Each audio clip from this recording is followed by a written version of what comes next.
If your spouse files a dissolution of marriage and you do not agree with their property distribution, you can file a response, also known as an answer, to ask the court to consider your proposed property distribution. The first document you will complete is the Response to Petition for Dissolution of Marriage Without Minor Children form. To complete this document, you will need to reference the other party's document that includes the word petition at the top of the first page. Please locate that document now. Now that you've located the other party's petition, you can begin to complete your response to their petition. On the top left of your response, fill in your name, mailing address, phone number, and email so the clerk of court and the other party have a way of contacting you.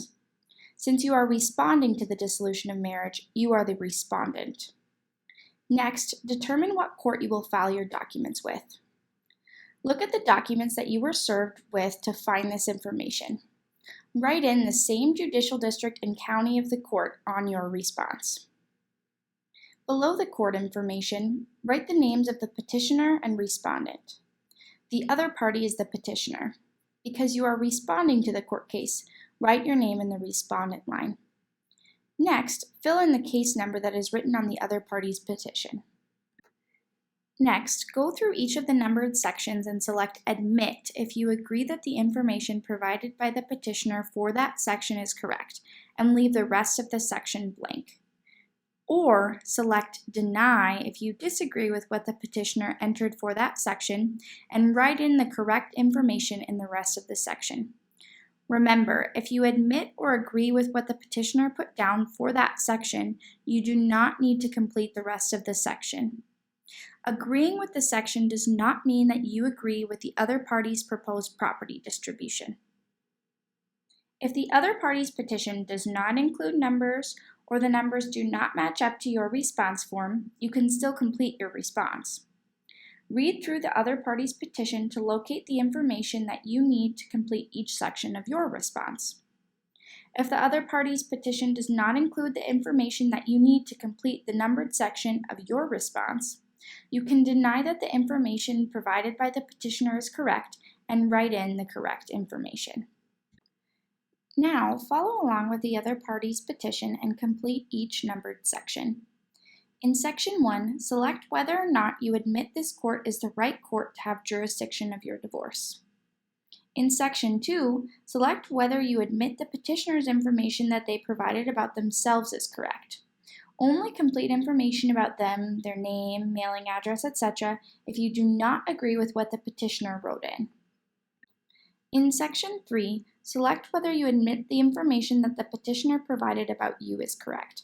Only complete information about yourself, your name, mailing address, etc., if you do not agree with what the petitioner wrote in. In Section 4, select whether or not the information the petitioner provided about your marriage is correct. In Section 5, select whether or not the information the petitioner provided about your separation is correct. In Section 6, select whether or not the information the petitioner provided about pregnancy is correct. In Section 7, select whether or not the petitioner provided you with a disclosure of income and expenses, either within the petition or as a separate form. In Section 8, select whether or not you agree with the petitioner's proposed property distribution.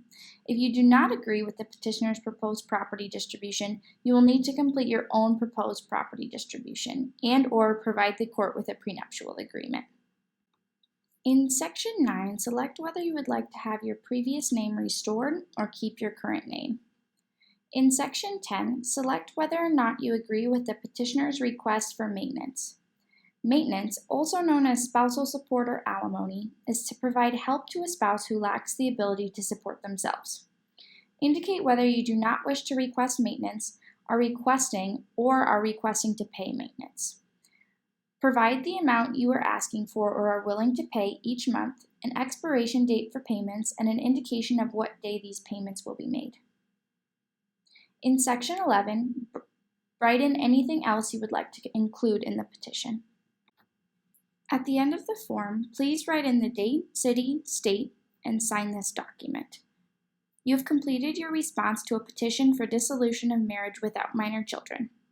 Now you are ready to complete your proposed property distribution.